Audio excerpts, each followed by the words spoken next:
one and all, and listen to tales of excitement and adventure.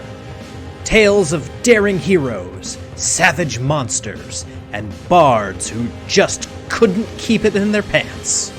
Tales of friendship, nobility, drunken foolishness, and unforgettable fun. These are tales of role-playing games, fair listeners, and this is Rollin' Bones. My name is Ryan Howard, and I shall be your guide.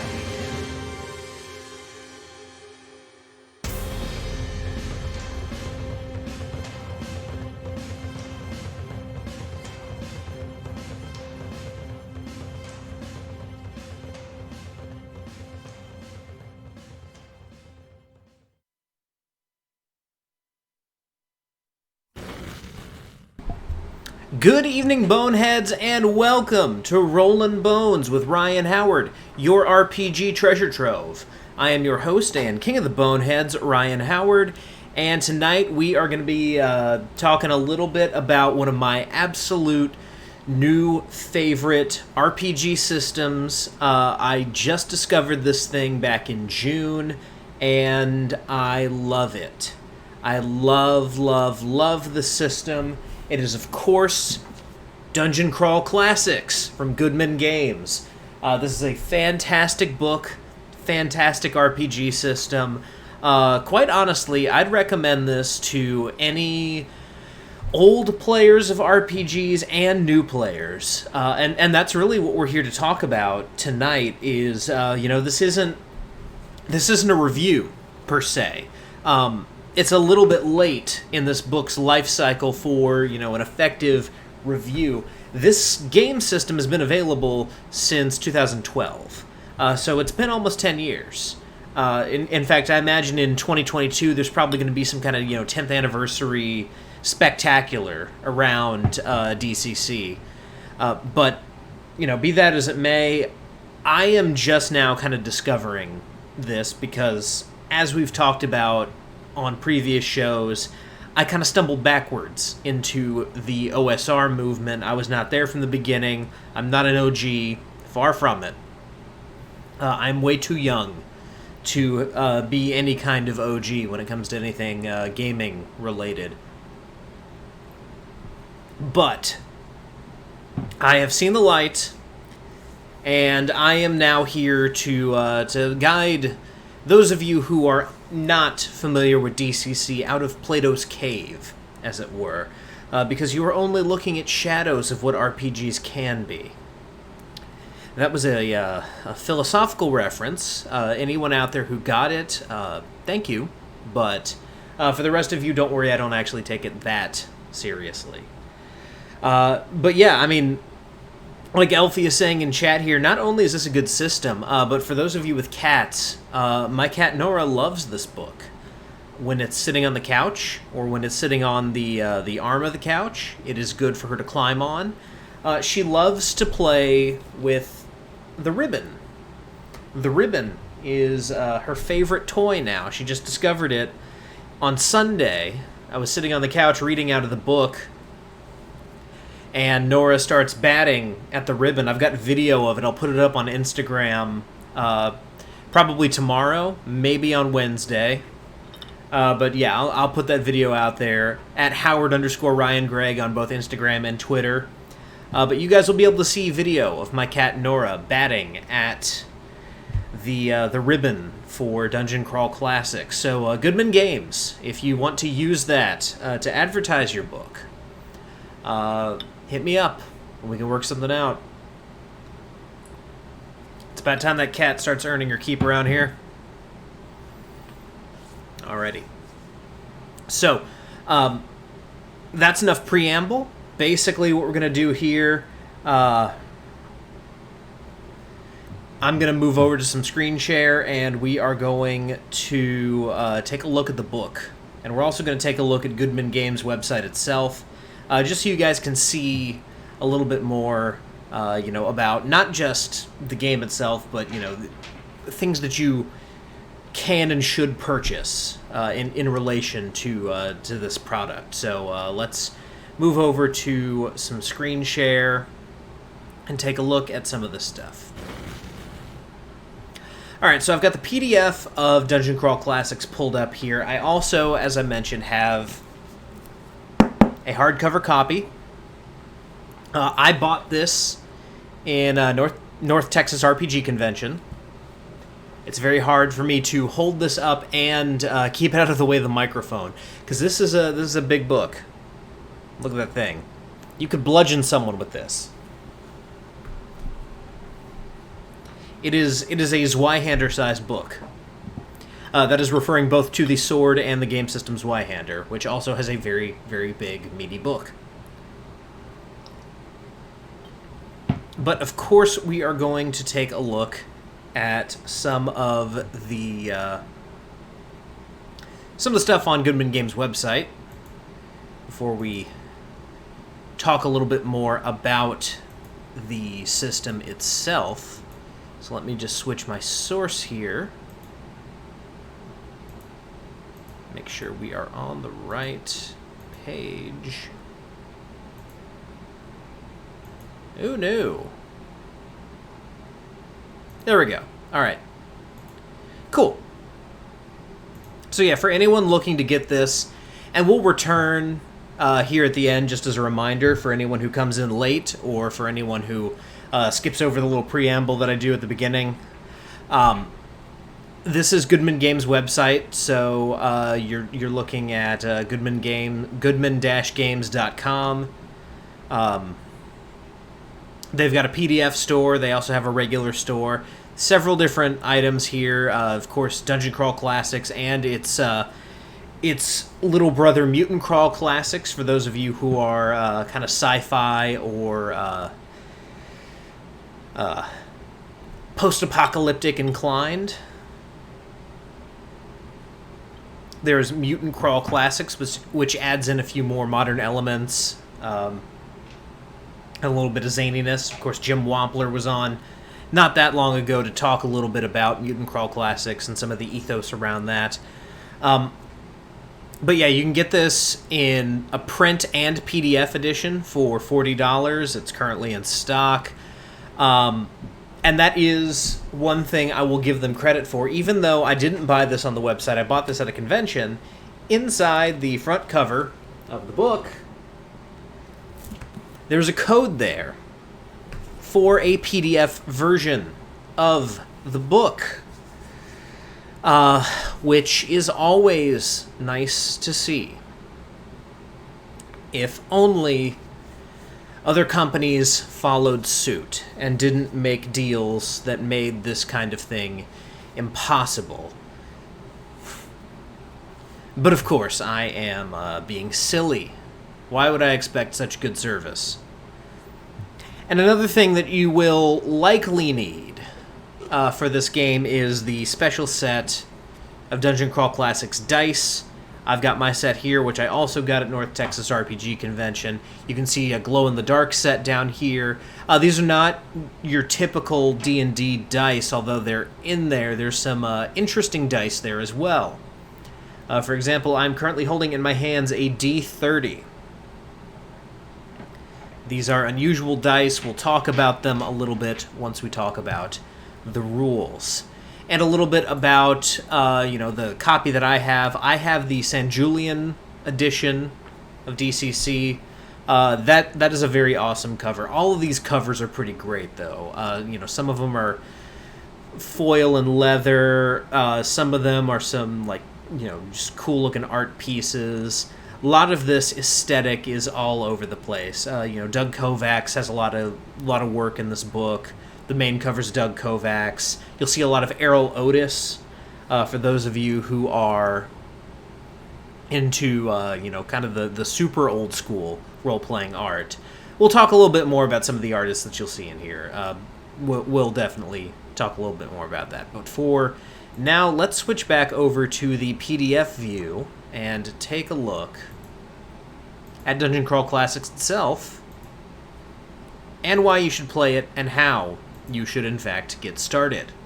So, of course, we'll go by these fantastic covers. By the way, inside the cover, some of these are like multi-page splashes. or color plates or things like that. So there's some of the coolness of this art is cut off by the fact that it's a PDF. But that's the inside of the of the front cover. There's all kinds of gorgeous stuff here. So we scroll on past. Well, let's take a look at the credits for just a little bit to see kind of who is in this book as far as the interior art goes. Of course, Joseph Goodman, the founder of Goodman Games, wrote this. But as far as the actual art that you'll find in here, interior art, you've got such luminaries as Jeff D., Jeff Easley, Jason Edwards, Doug Kovacs, as we already mentioned, Peter Mullen, Russ Nicholson, Errol Otis. A lot of these are names that you'll recognize if you are a connoisseur of the classics when it comes to role-playing art. And you'll see quite a few great pieces. A little bit of information on playtesting here, some more great art. And this is really cool. This is a cool little insert that they have. Just some of the playtests that happened very early on. So, here's a playtest that happened in Genghis Khan. There's a playtest at Dice Head Games in Cleveland, Tennessee.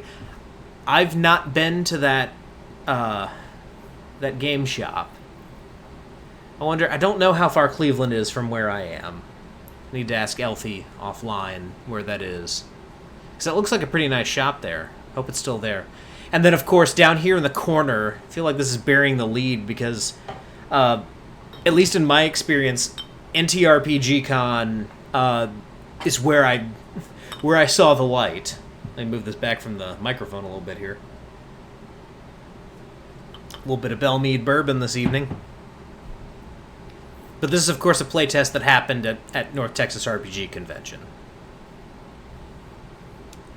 Keep moving. Jim Rosloff did some art here, and this is a dedication to him. Again, another classic luminary of role-playing games. He died back in 2011, and this is some of his final work. In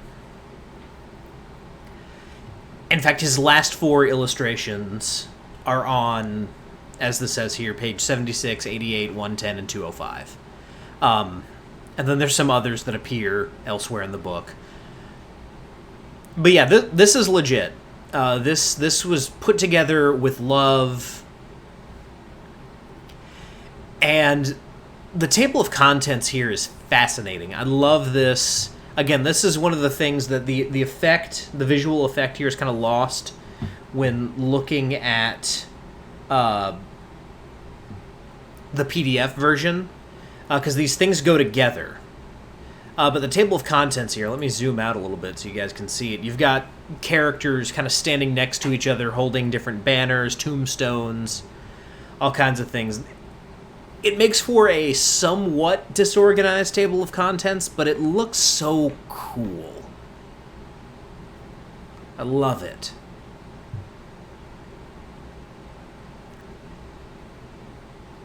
And then this is just kind of a primer of what to expect. I'll read a little bit of this here, but I'm not gonna read the whole thing because it's fairly lengthy. Abandon all presumptions, ye who enter here. Turn the pages of this tome only should you meet these qualifications. That you are a fantasy enthusiast of imaginative mind, familiar with the customs of role-playing, understanding the history and significance of the elder gods Gygax and Arneson, and their cohorts, Bledsaw, Holmes, Jaquays, Kask, Kuntz, Menser, Moldvay, and Ward, and knowledgeable of the role of judge and the practice of adventure.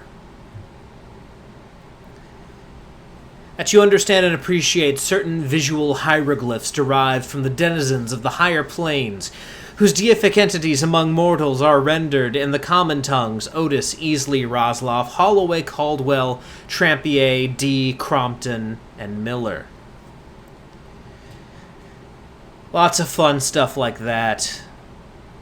Nice Peter Mullen illustration here of a dragon. For some reason shooting fire out of his hands, not his mouth. But, taking it to some adventurers here. And, of course, here we have the core mechanic, the explanation of, what to expect from playing this game. So it's, like all OSR games, like all kind of major RPGs of this tradition, it is all based around the roll of a d20. That's, your main roll a d20, add a modifier, subtract the opposite of a modifier. I completely just blanked on that.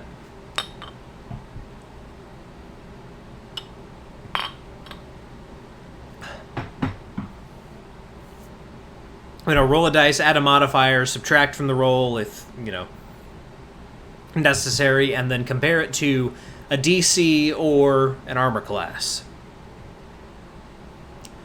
So anyone familiar with 5e can pick this up. Anyone familiar with the old school D&D can pick this up. Honestly, the system here is simple enough that I'd feel comfortable even introducing this to someone as a first game. It's, at least from my money, simple enough to pick up. There's not... One of the barriers to entry with 5e, I've said that I can teach a child to play 5e, which is true, and I've done it before, but there's a lot of choice involved with 5e. There's a lot of decisions that you have to make when it comes to 5th edition D&D. You decide what subclass, what class, all that stuff. A lot of those decisions are arrived at naturally in Dungeon Crawl Classics, and when it comes to what kind of fighter or warrior am I, what kind of wizard, what kind of cleric, that evolves over time. There's not subclasses, per se. You can certainly play your character in a certain archetype if you want to. You can have a, man-at-arms knight and a barbarian at your table, and they would both be classified as warriors within the system. But there's not, separate paths that you have to take. It's all very simplified, very, very easy to figure out. Easy to understand, difficult to master. I'd put it that way. And then one other thing that I find super interesting here is this big heading here. How is this game different from what I've played before? So obviously with this written in 2012, it talks about the D20 system, 3.0 and 3.5. There's no 5e at the time. So yeah, it talks about how, there's no prestige classes, no attacks of opportunity, feats, skill points. Classes and races are one and the same, which is interesting. Anyone who is only familiar with 5e, you're going to have a little bit of whiplash when it comes to the fact that elf, dwarf, and halfling are classes. They're races and classes. So you're not a dwarf warrior, you're a dwarf. You're not an elven warrior, you're an elf. And they have different kind of variations therein. Elves are kind of spell swords, in a way. Halflings are dexterous thief-type characters. It's interesting. It's different, and I like it. And then, it gets into the AD&D situation. So if you're an old grognard coming in, and I'll zoom back in a little bit so it's easier for you guys to see on your screens. This is an ascending armor class game, so there's no THAC0 here. Makes things very easy. This is where I get into stuff, talking about how OSR is it's a state of mind, more so than it's a specific subset of rules. If OSR were strictly, it has to be AD&D, or it has to be BX or AD&D, or somewhere around there, this wouldn't qualify, because this has taken the old school mentality, the old school rule sets, and added some modern updates, which I think is the way forward. And honestly, that's if you're arguing that's only OSR, if you have to calculate THAC0, all I have to say to that is you're going to catch more flies with honey than with vinegar. And THAC0 is definitely vinegar. I'll put it that way. I've never had to deal with THAC0, but, not a fan.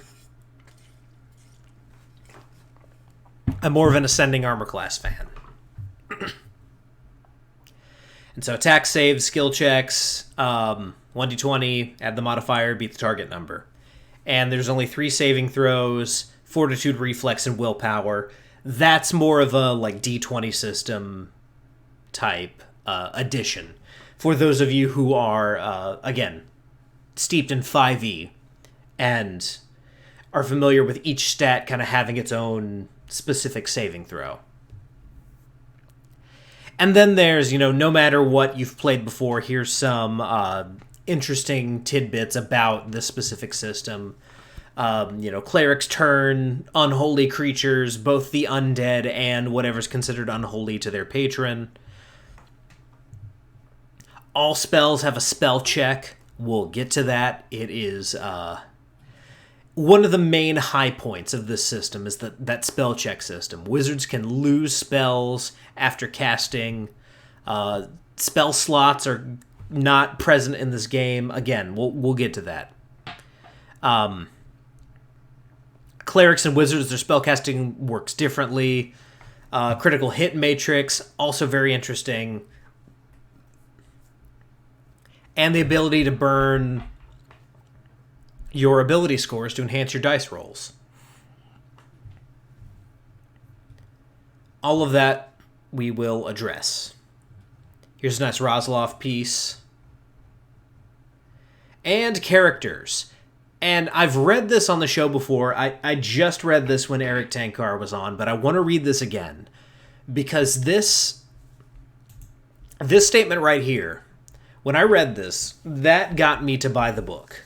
This little section right here was what told me this was for me. So I'm going to read it again. You're no hero. You're an adventurer, a reaver, a cutpurse, a heathen slayer, a tight-lipped warlock guarding long-dead secrets. You seek gold and glory, winning it with swords and spell. Caked in the blood and filth of the weak, the dark, the demons, and the vanquished. There are treasures to be won, deep underneath, and you shall have them. This not only, again, I talked about this with Tankar, this not only sums up DCC, this sums up the OSR movement and what it means. This paragraph, or this little prose passage right here, this is role-playing to me. This is why I love this game so much, because of this right here. That sums it all up. It's the triumph and the tragedy of role-playing all rolled into one concise statement. Gorgeous piece of art right here. Look at that. And then we get into another interesting selling point of DCC. Instead of starting at first level, you start at 0 level.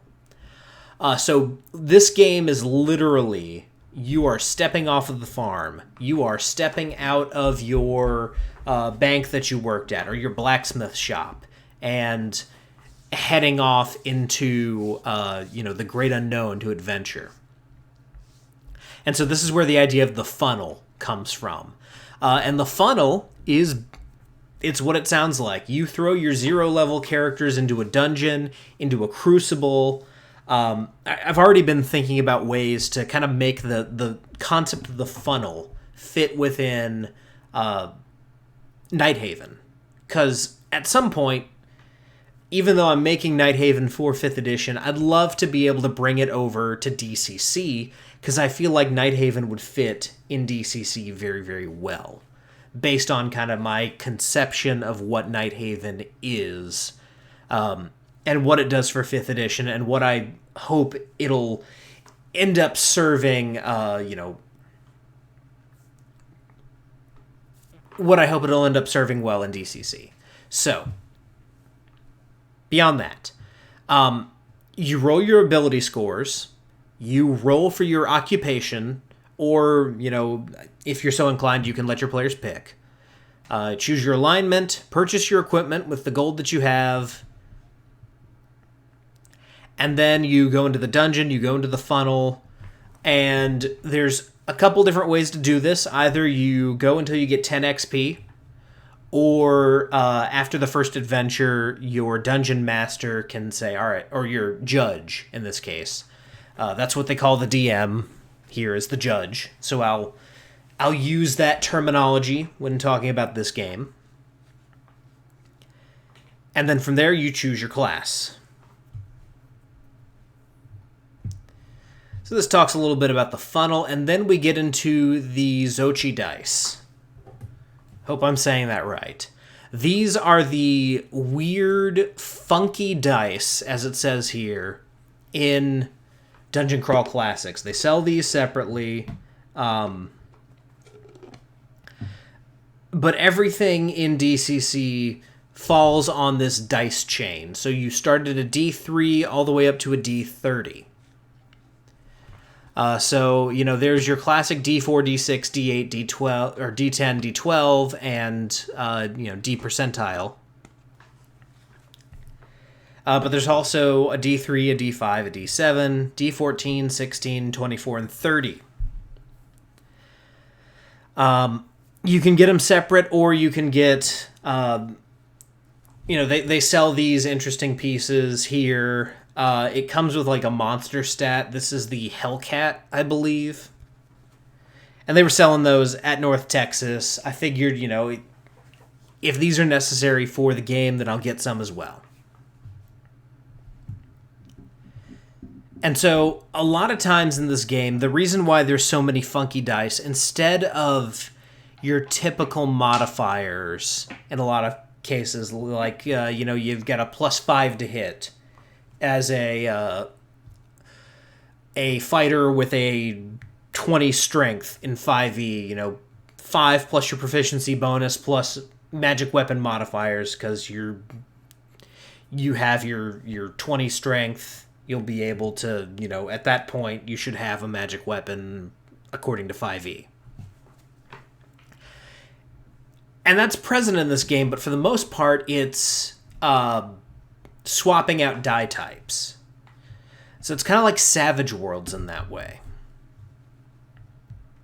So sometimes instead of a D20, you'll be rolling a D16 or a D24, depending on circumstances. So that's why there are the weird dice. And honestly, they're pretty cool. Your D3 is a D6 with 1, 2, and 3 on the different faces. I really like the design of their D4. It's not like the traditional pyramid. It's a little bit more rounded. It's interesting. I like it. It's cool. I like these dice. They're awesome. And then, of course, you've got your key ability scores to discuss. Strength, agility, stamina, personality, intelligence, and luck. So most of those are pretty self-explanatory. Strength, whether or not you can crush a tomato. Agility, whether or not you can throw or dodge a tomato. Stamina, how many tomatoes can you eat? Personality, that would be selling someone a tomato-based fruit salad. Intelligence, knowing that a tomato is a fruit. No wisdom here, oddly enough. That's all kind of covered by intelligence. And then luck. That is someone has stuck a tomato in your fruit salad, but due to circumstances, you've been called away from your fruit salad, so you don't take a bite with the tomato in it.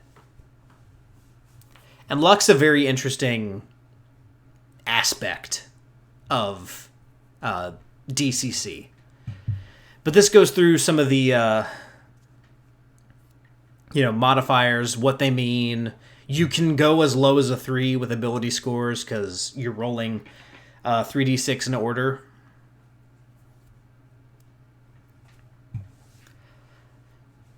But yeah, I mean, like, obviously with a 3 intelligence, you're not going to be able to cast a spell. And then as you kind of go up in intelligence,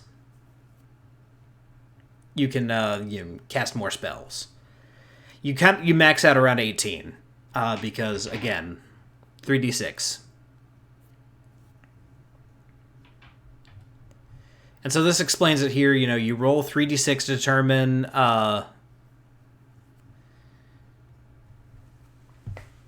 your scores. It doesn't necessarily say in order, I don't think. Let's see. No, it does say in order. Yeah, and there's not a point buy option here. So you roll 3d6 in order. I guess if a DM wanted to, they could make up their point buy table. But yeah, you're rolling in order here. Which you'll notice I tried to capture last week in my session 0 of Nighthaven. I do go easy on characters. I allow for a couple of switches. I let them re-roll if it's going to be like a massive negative penalty. There are ways to make it less punishing, but still, it is nice to be able to discover your character as you go. It's a little bit less min-maxy that way. There's still some. I still allow for some because you want people to be able to play what they want to play, but it's nice to have to discover a little bit about your character as you're rolling. And no, Elfie, I didn't wear my shirt. It is somewhere in the middle of my shirt pile, so maybe it'll pop out at some point. But then you roll on your luck table here, which is your birth augur, and then you get like a luck bonus to certain rolls based on what you roll here. So you roll a d30. I'll grab my d30 here. 11. Fox's Cunning. So I have a luck bonus. I get to add my luck bonus to finding and disabling traps. If you roll a 4, you were raised by wolves, and you get a bonus to unarmed attack rolls. If you roll a 27, Unholy House, you get a bonus to your corruption rolls, and so forth and so on. You can see the table right here. But this simulates kind of just the, luck that you encounter. Just like random things that people are super lucky at. Everyone's got, weird things they're lucky with. My little sister, my mom would always have her pull the sticker off of the Kohl's insert that came in the mail, because my little sister was more often than not able to turn up the 30% off coupon on the Kohl's insert in the Sunday paper. So that would be her. I don't know what her birth augur would be for that. because she was not born inside of a Coles. But, you know, maybe if my little sister were an RPG character, maybe she would have been born inside of a Coles. Who knows? And no, Elfie, I know you didn't hide my D&D shirt because I folded my laundry this time. So here, talks a little bit about saving throws, fortitude, reflex, willpower. You roll your d20, add your modifier, compare the results. Fortitude is your stamina modifier. Reflex is your agility modifier, and willpower is your personality. And at 0 level, you start with a base modifier of +0 to your saving throws. Which, you know, you add your modifier to it, and then it'll go up from there based on your class and what all you specialize in going on from there.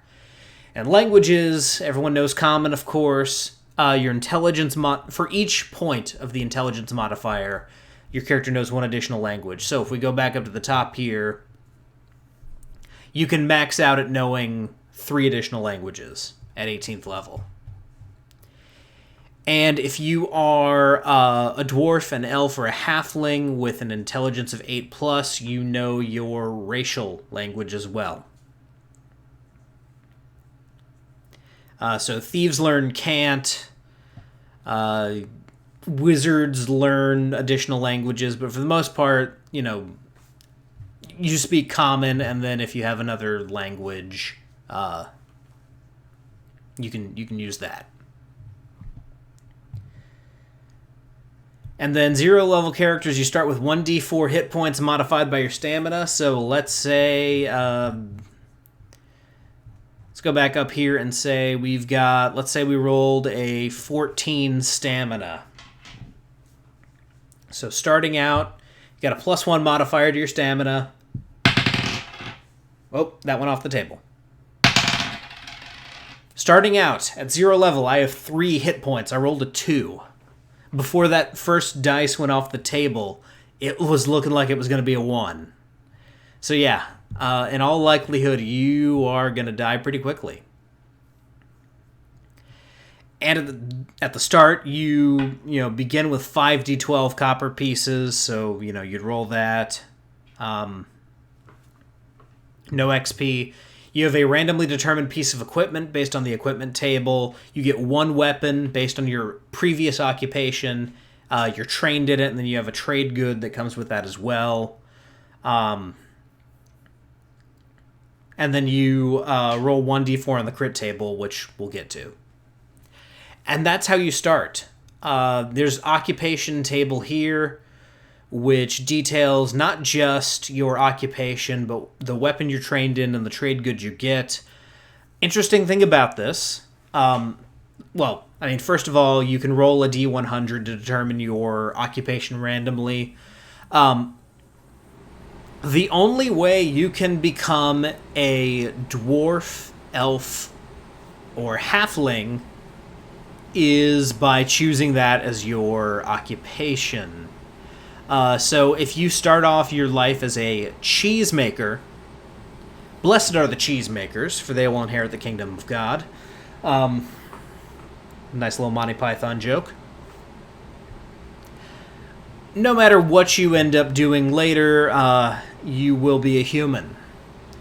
But if you are there's no elven cheesemaker. Let's say you're a halfling chicken butcher, then your class moving forward is going to be halfling. No, you don't have a choice in the matter. Same thing with an elven artisan, or barrister, or chandler, or falconer, or a dwarven apothecarist. You will level as a dwarf, an elf, or a halfling. And some of these, you do start better off than others. So, if we go down here, if you start off as a mercenary, you begin trained with a longsword, and you get hide armor to start without even having to roll anything.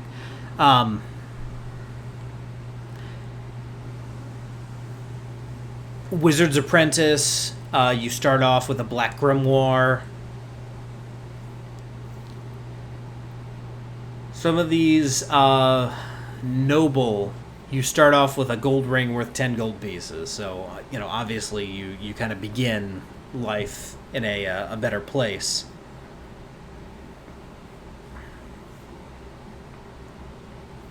And if you're a farmer, you get to roll 1d8 to determine what kind of farmer you were.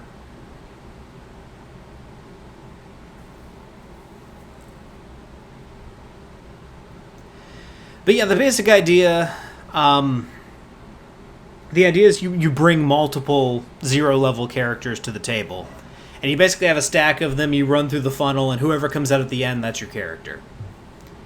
So the idea here is not necessarily to min-max what you're going to be based on your profession. I know I mentioned, you start off in a kind of a different place. Depending on who you are, you obviously have different weapons. But this does not at all determine what you become. For the most part, that'll be your stats that determine what you become. But, the chances are you're going to roll up multiple characters and you'll end up with, let's say, an alchemist, a ditch digger, a halfling glove maker, an elven forester, a soldier, and a dwarven blacksmith.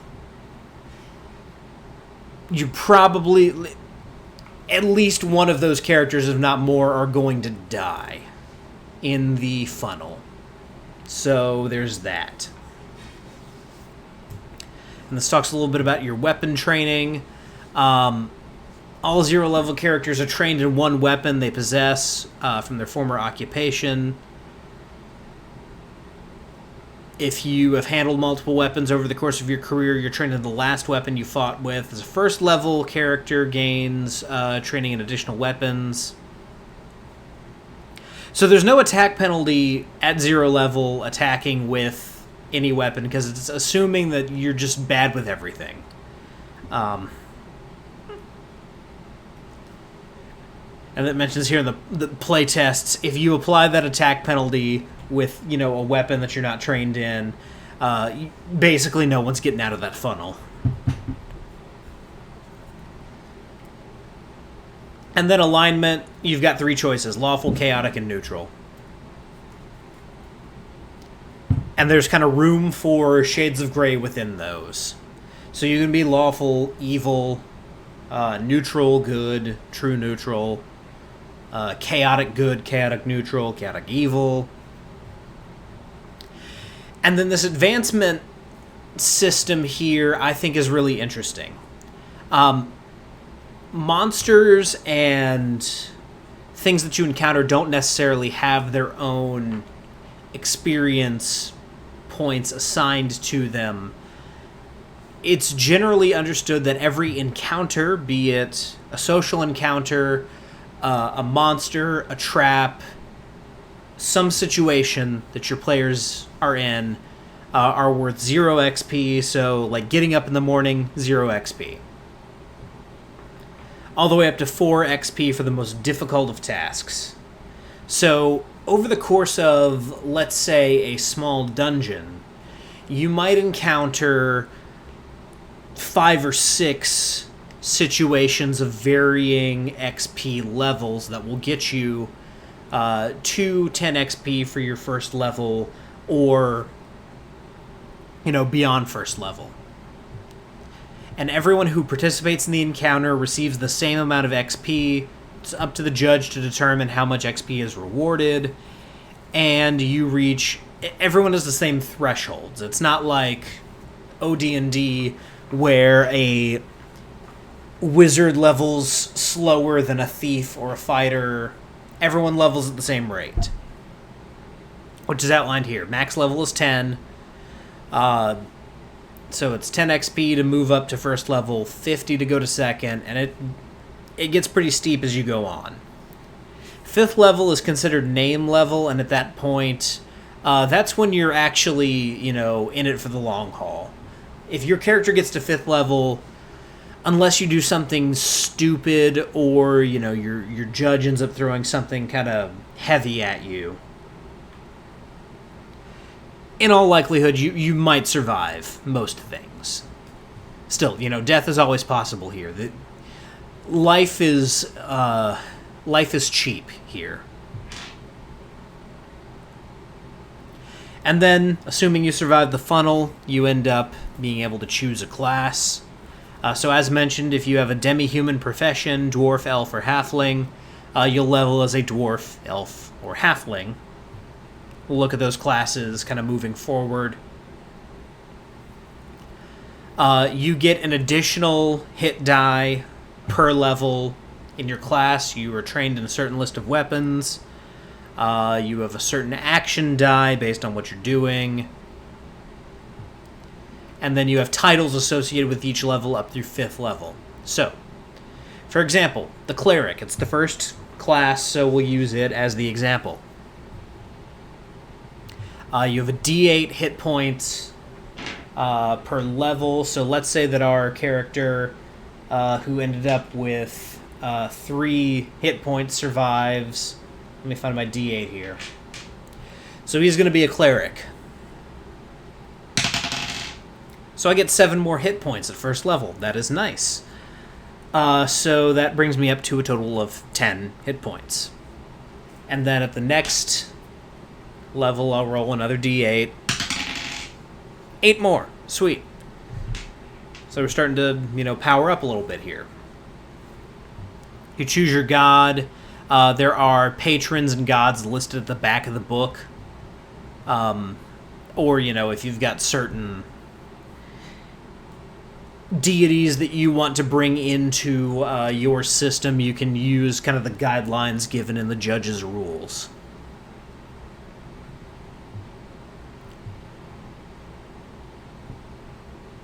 Your spell checks are not hindered by any armor.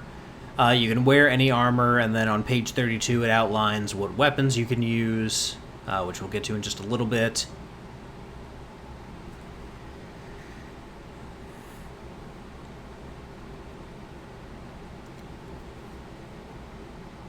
And you make a spell check, you roll in the Cleric's table. If you roll a 1 in your spell check, you earn disapproval.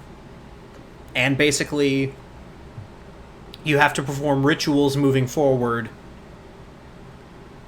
to get rid of your god's disapproval towards you.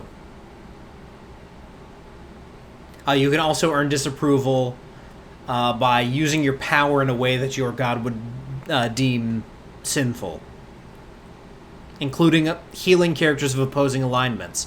So everyone keep that in mind.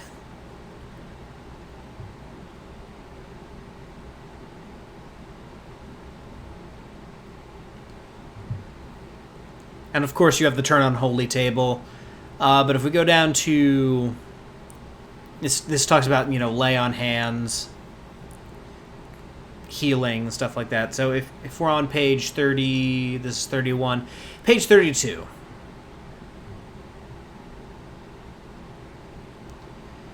Depending on your alignment, you've got different weapons that you're proficient with. So if you are a law alignment, club, mace, sling, staff, and warhammer.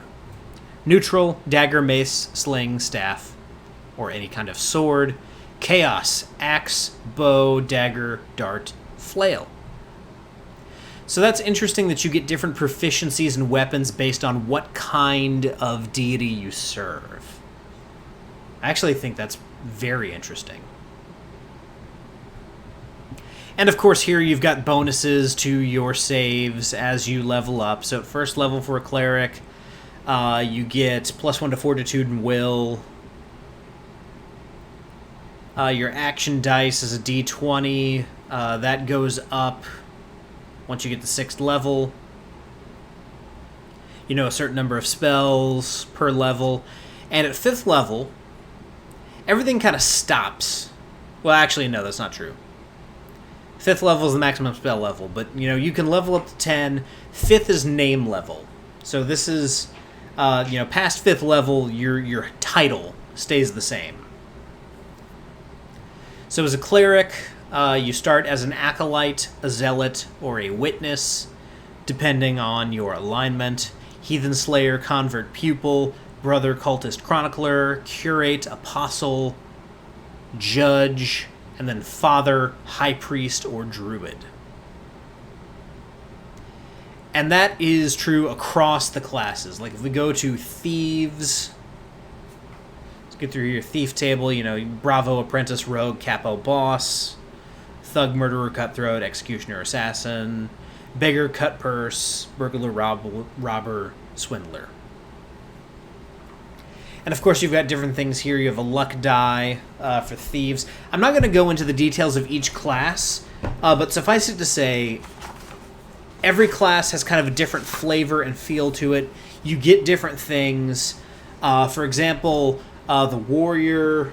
I'm actually going to go to the warrior just as an example here real quick. Let's go down to page 42. Warriors, you get these deed die, which instead of having an attack modifier, you have a deed die that you roll basically with your attack. It modifies both your attack and your damage value. And you've got like mighty deeds that you can do in combat based on your roll to see if like your attack hits, and you get to... The example it gives is like a demon's coming through a portal from hell, and you are pushing it back as you are attacking it.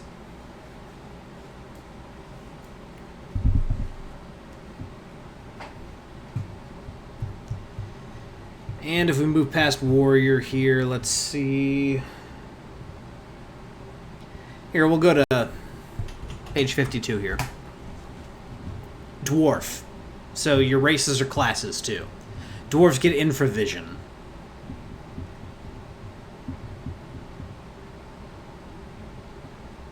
And you're kind of a warrior as a dwarf. You don't get spells. Elves do get spells. Halflings don't, I believe. Let's move past this and talk a little bit about skills.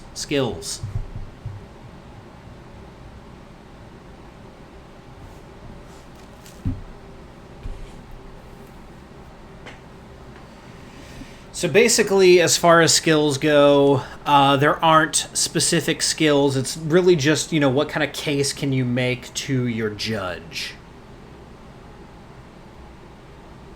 Based on your background at 0 level or your class moving forward.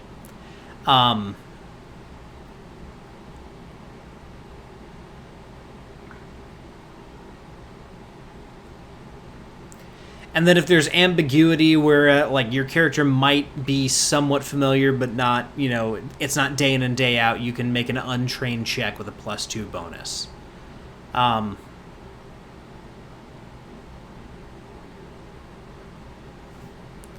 So as far as that goes, your skill check, if you're trained, you roll 1d20, and if you are untrained, you roll a d10. So... the example it gives here is a 2nd level wizard and a 2nd level warrior discover a magic anvil. The 2nd level warrior used to be a blacksmith.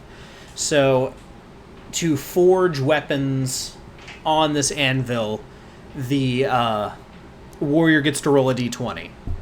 So the warrior, let's say as the dungeon master, to forge an enchanted sword, I'm going to say you need a DC 15. So that's a 5 from the warrior. He's not going to be able to do it. And with a DC 15, neither is the wizard.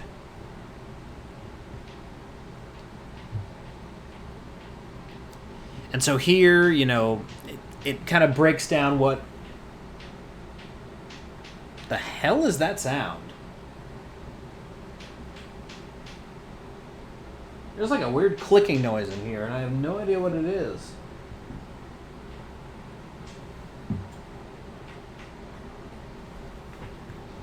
Guys, give me just 1 second. Let's see if, like, Ronin's messing with something.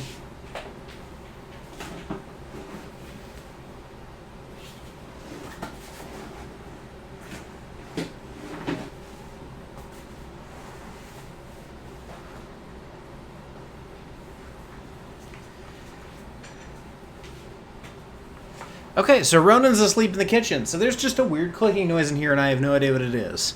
This is going to be interesting to explain to the audio listeners. Alrighty. So, enough of that. I'm just going insane over here. But yeah, this kind of breaks down, you know, like, different DCs based on what you're trying to do. So, you know, DC 5 tasks, child's play, is what it says here. DC 10, this is, you know, a man's deeds. And then, you know, so forth and so on. Kind of goes 5, 10, 15, 20.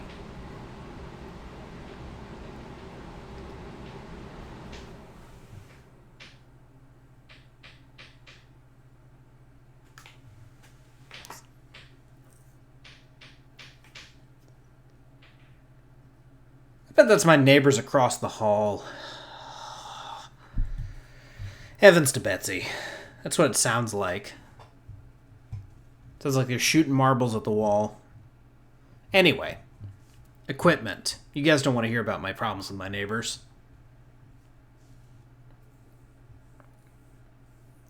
So, you start with 5d12 copper pieces, as we mentioned, but if you are starting at a higher level, let's say you skip the funnel and you're starting at first level, then at that point, you know, you roll your starting gold based on your level. So at that point, you are not you're not starting with copper pieces. Put it that way. You're starting with gold pieces because you'll need certain equipment.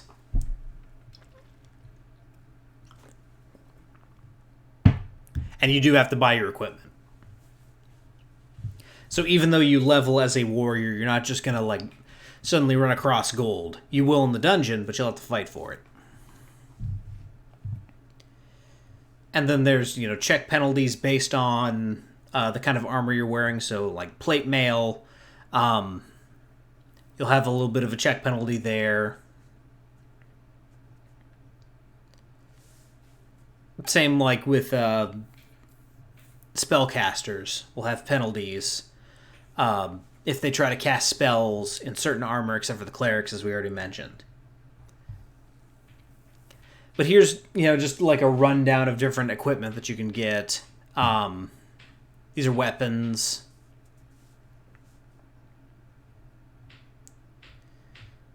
Funny little cartoon here about plate mail bikinis.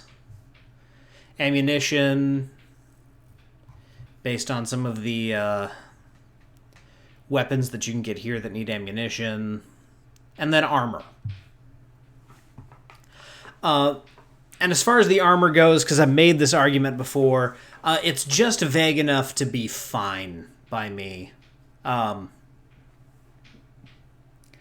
can kind of flavor things as you like based on, you know, the armor categories listed here. So I've raised hell over the fact that studded leather historically did not exist. Thank you, Shadiversity, for bringing that to my attention. It's bothered me ever since, and every time I see it and hear about it now, I'm just like, it's not real. It's not a real thing. Someone looked at Brigandine and thought, that looks like studded leather. No, it's not a real thing.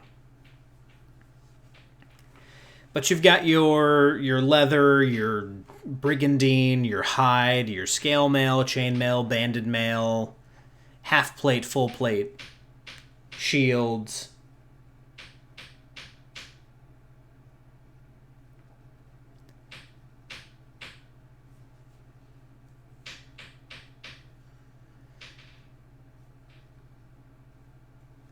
Starting to think that's actually Elfie making that noise. Whatever.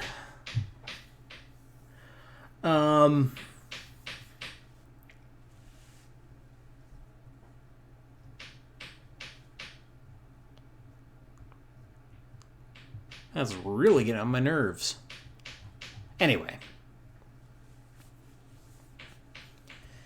You also have just like equipment that you would buy, or like it said at the beginning, you actually roll a d24 to determine a random piece of equipment that you get at 0 level.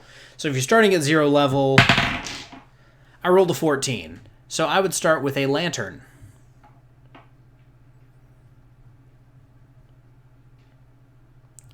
And then you've got some related gear with your mounts.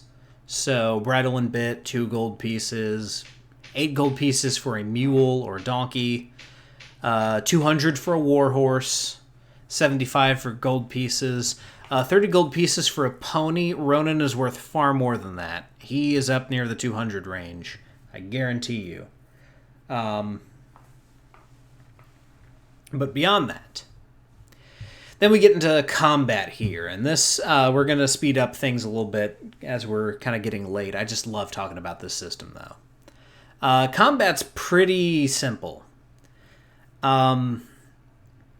Check for surprise, roll initiative, everyone acts in order, and then attacks are resolved by rolling dice, adding your modifier, on and on.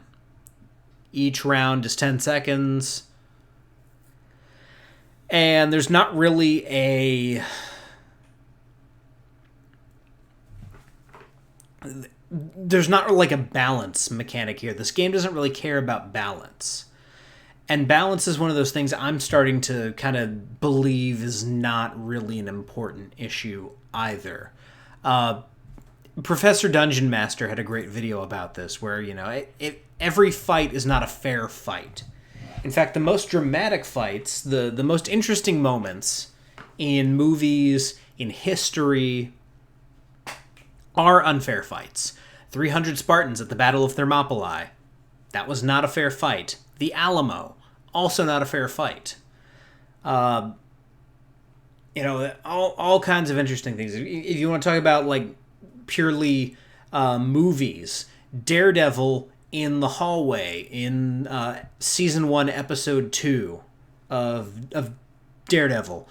Not a fair fight. He had been through hell and back, going up against multiple gangsters, and he comes out on top. So yeah, balance. It's more about, how your players overcome the circumstances. And sometimes they'll have to retreat.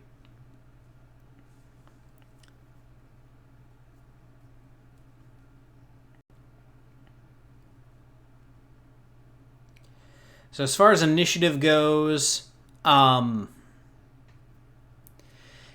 here it says, like, in low-level play, you'll want to use group initiative, but in higher-level play, you'll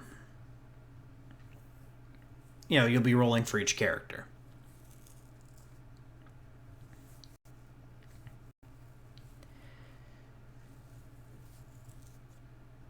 And so basically what that means, if you're a warrior, you get to add your class level to your initiative roll. So let's say our character, they've got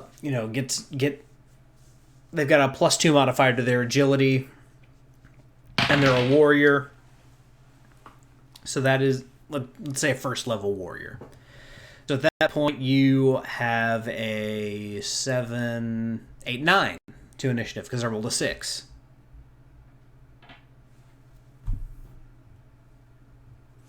And then from there, it's just like any D20 system. The action dice that we showed on the Cleric table. Remember, we had a D20 and then we had a D14. When it comes to leveling up, you do get additional actions. You just don't always get to roll a D20. So let's say a Cleric, using those action dice. They are able to hit with a mace and then cast a spell. So let's say they start by casting a spell. Rolls a 3, that's not going to be great.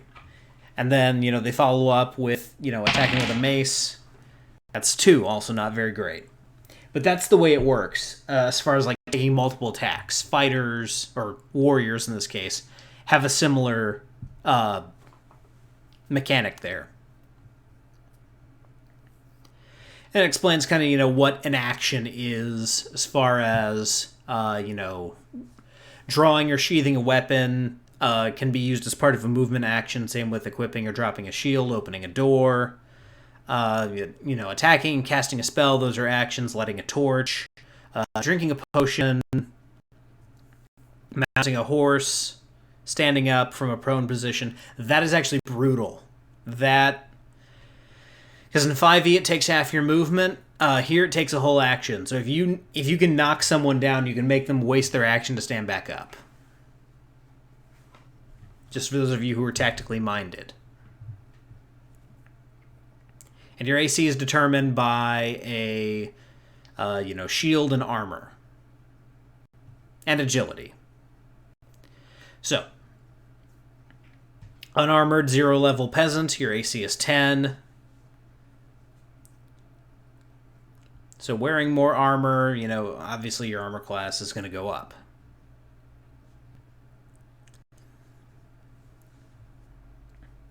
And it talks about range, attack roll modifiers, and fumbles.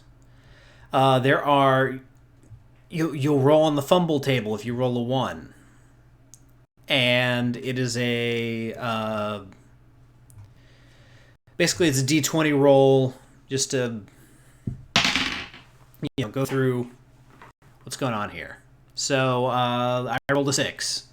Your weapon becomes entangled in your armor. You must spend your next round entangling them. In addition, your armor bonus is reduced by 1 until you spend 10 minutes refitting the tangled buckles and straps. So these can be pretty brutal.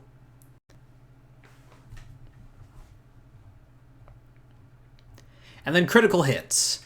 Every class and even certain levels, you've got a critical hit table. So if you roll a 20, you then get to roll on your critical hit table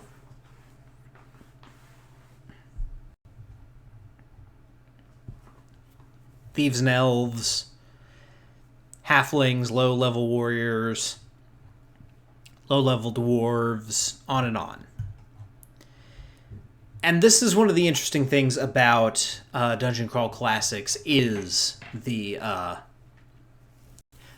tables, especially in the magic system. But even like the fumble table and the crit table, those are super interesting mechanics. And they make things very, very cool because, obviously in 5e, you crit, you do double damage. It's kind of up to the player themselves to envision in their mind what happens when they crit. Which for some players is great, for some it's a nightmare. But if you're rolling, this is a D30 table for a high-level warrior. So, for the most part, you wouldn't really know what you would do. But for this one, I rolled a 23. So strike to the skull stuns foe for 1d4 plus 1 rounds. 2 rounds. I rolled a 1. And permanently reduces intelligence by 1d12, so 4. And then you make another attack on your inert foe. So some interesting things can happen here with this these crit tables.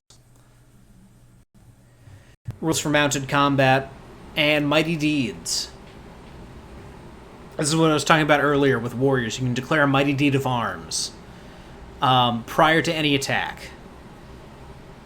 And then if your deed die comes up as a 3 or better, so that's the modifier that I was talking about. You start with you get a D3 modifier as a warrior. So in the example that it gives here, you get that you're fighting that demon that comes out of the pit, and you want to push him back in. So you roll your attack and your modifier. It gives an example here: strength of 16, So I rolled a 3 here. And then I rolled a 9 on top of that. So if the attack hits, which in this case, I don't remember what, AC 17, so the attack wouldn't land. But if it did, I'd also be able to push him back into the pit. That's awesome. Again,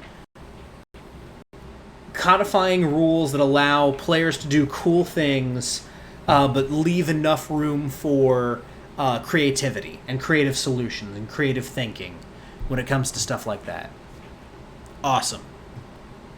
And it gives examples here, blinding attacks, disarming attacks, pushback, trips and throws, precision shots. For that player that always wants to know why a headshot doesn't kill something immediately.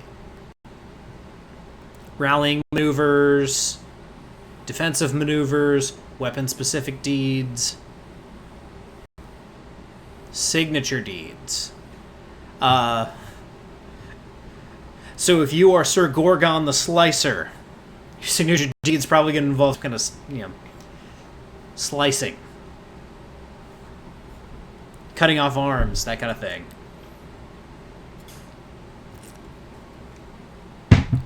Maybe, to use my example NPC that I like to use all the time, Sarkhan the One-Eyed. Maybe he also likes to put out someone's one eye. And this talks here about damage and death. Add your strength bonus to melee weapon attacks.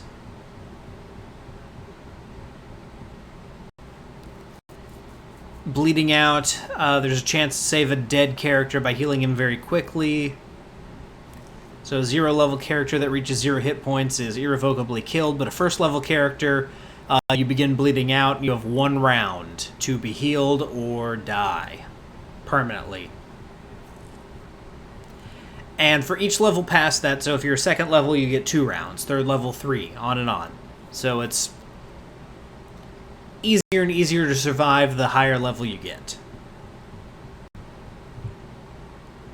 And if you're bleeding out but you're saved, you suffer a permanent physical trauma, permanently lose 1 point of stamina, and then you gain a terrible scar from the wound. And if your body can be recovered, find a dead ally's body within 1 hour, you can make a luck check. And this keeps you from permanently dying.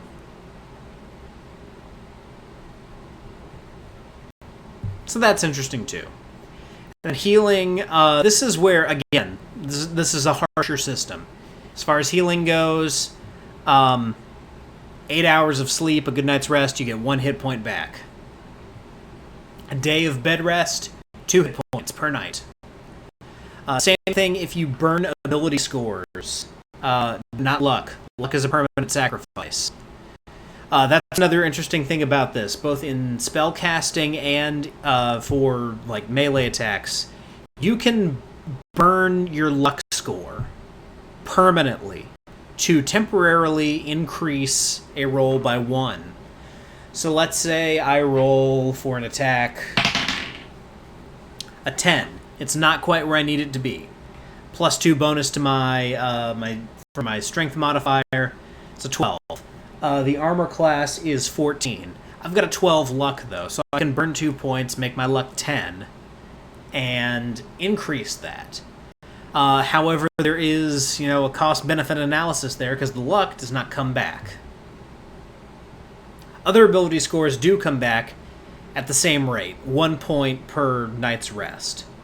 So this is very important for wizards and other spellcasters because you can literally make flesh sacrifices to boost your spells, which we'll talk about in the conclusion. You're talking about spellcasting. Of course, here it talks a little bit about morale and 2-weapon fighting. Burning luck is mentioned here. So yeah, you can burn 6 points of luck to get +6 modifier to your roll. And yes, this is permanent. with exceptions based on, like, I don't know, appeals to a deity, or if you're a thief or a halfling.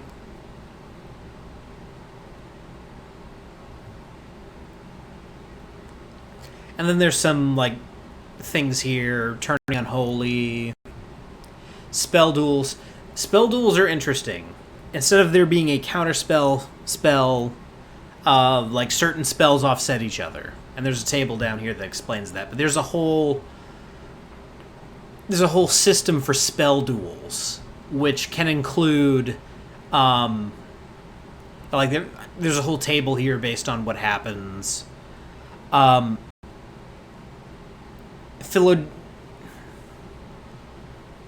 Phlogiston disturbance is like what happens if both the attack and defense end up being the same number.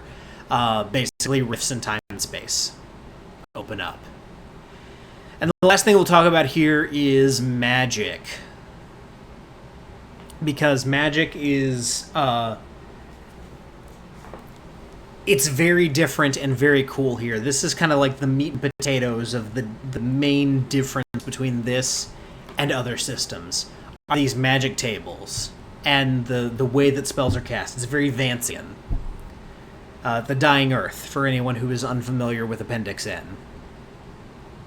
Jack Vance is the author. It's kind of where the idea of D&D spellcasting comes from. I won't get too much into that. But basically, when you cast a spell, you don't just spend a spell slot and cast it, you roll a d20. Skeeter Green used the example of magic missile. It can either be a Roman candle or like a nuclear bomb, depending on what you roll. So let's say you cast magic missile. I rolled a 4. That's not going to be great. And if you roll low enough,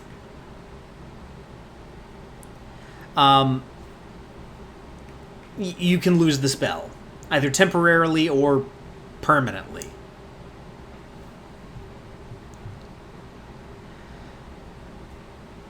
And generally, it's a DC of 10 plus 2 times the spell level to succeed on a spell, and then the higher you go above that, the more extraordinary your result.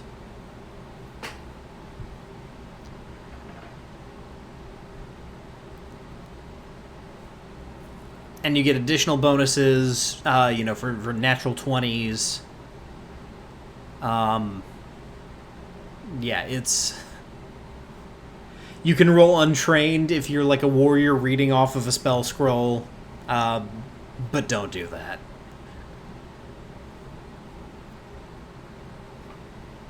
Excuse me. And then like I mentioned earlier, you can do spell burn, which is basically you make some kind of sacrifice to boost your results.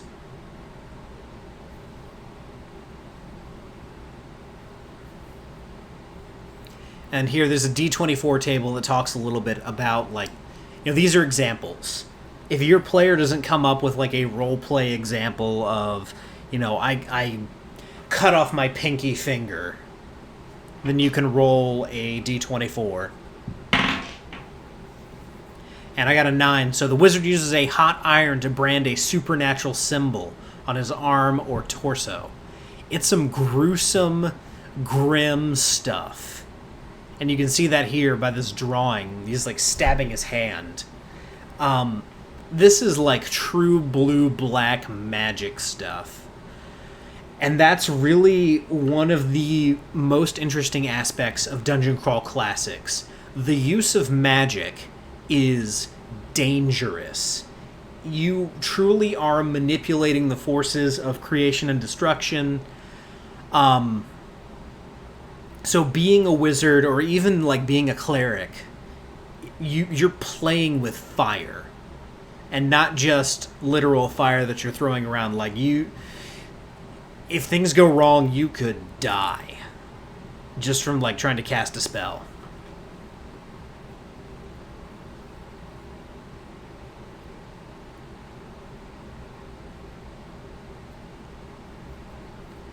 And so there is a finite number of times that you can cast a spell depending on what you roll. So, a spell could be lost or not lost depending on what you roll. And that's more of a wizard thing, because with clerics, it's about the approval of your deity. And then there's also mercurial magic. And so there's a table here that kind of, talks about how different spells manifest, depending on, what you roll. So in certain cases, like if you roll low, it's percentile roll. You can cast the spell at great cost. Every time you cast the spell, someone dies. All the way up to, if you, 100, or actually from there, Find Control, 94. Wizard is adept at reining in the magical energies of the spell and can choose any result on the spell chart equal to or lower than the one rolled. And then, of course, there's Corruption. And basically, continual use of magic results in, as this says, ... changes. And so every time you roll a natural 1 on a spell check, you suffer the effects of the spell failure, and it can misfire, and you might suffer corruption. So if you do suffer corruption, roll on the table. You've got minor corruption here, and then as this table shows, or this drawing rather, corruption can get out of hand very, very quickly. There's major corruption as well.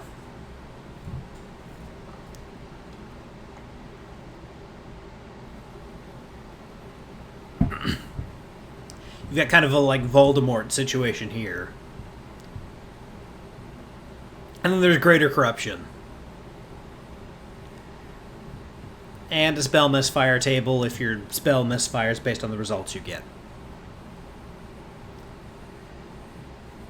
And then deity disapproval for the clerics if a cleric spell fails.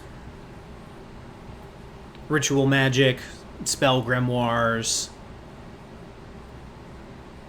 And then here's a list of known spells for wizards. Page numbers correspond to certain spells so that you can, look up what each table is. Cleric spells as well. There's one I want to show you guys in 282, because the spell's off the chain. It's only a 2nd level spell, but it's off the chain.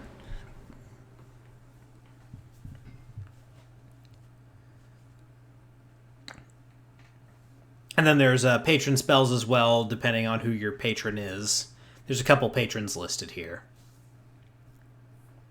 But yeah, I want to show you guys here on page 282 the Stinging Stone. And I'll show you the picture that comes with it, too, which is down here. You see this Egyptian cleric type throwing a black widow at someone. This is the example of some of the stuff that you can find here. A cleric transforms an object into a poisonous creature. For example, the cleric can change a sling stone into a spider, an arrow into an asp, or a staff into a serpent. Some Old Testament stuff here.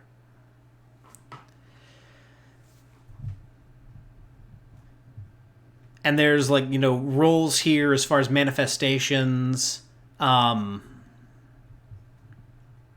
yeah, that's some of the stuff that you're dealing with here. So yeah, spellcasting is awesome. It is absolutely metal as hell. And it talks a little bit about, quests and journeys, and then it gets into some judges stuff, which I'm not going to go over because it's kind of basic, but there is an overview of, deities and patrons, and different things that they add, scrolls, magic items. There's a table here just that I want to go to because it talks a little bit about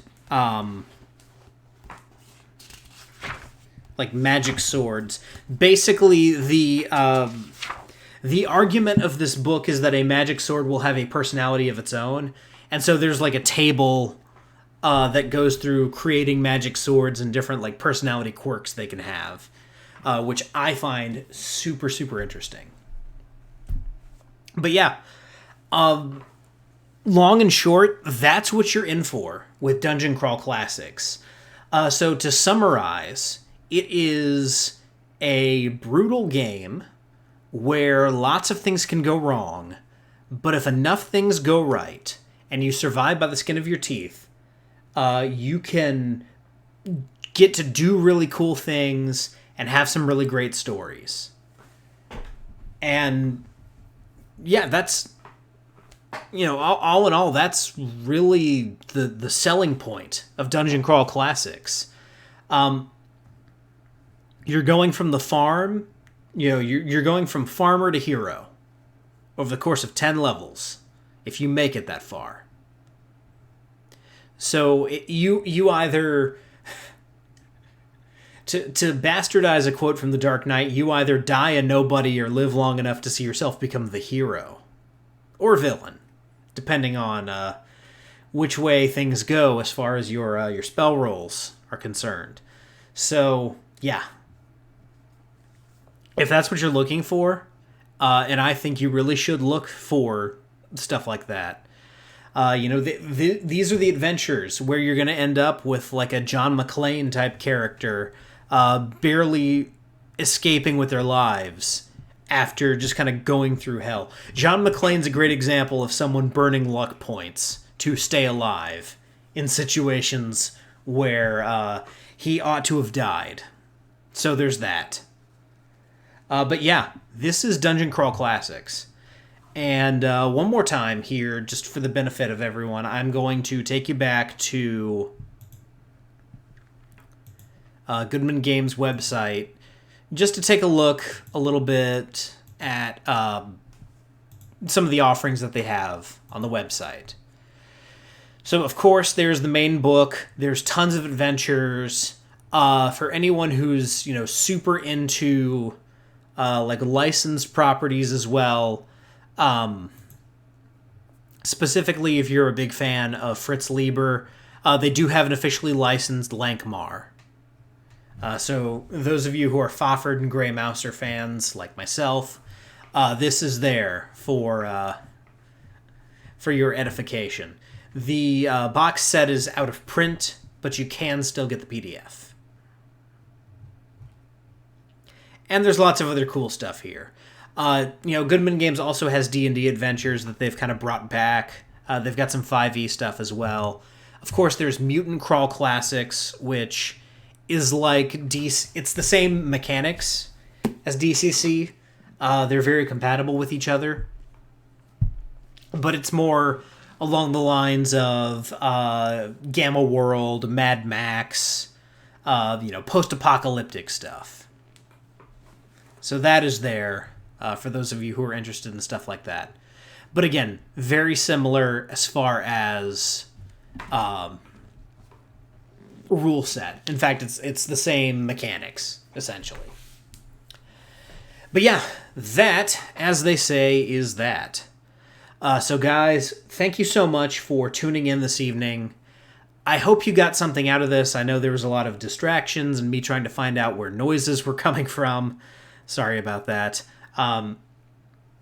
But I hope you got a good feel for Dungeon Crawl Classics, and I hope that I've inspired some of you who have only played 5e or only played Pathfinder, only played certain systems, to seek out DCC and encourage your tables to give it a go, roll up some 0-level characters, enter the funnel, and see who comes out the other side.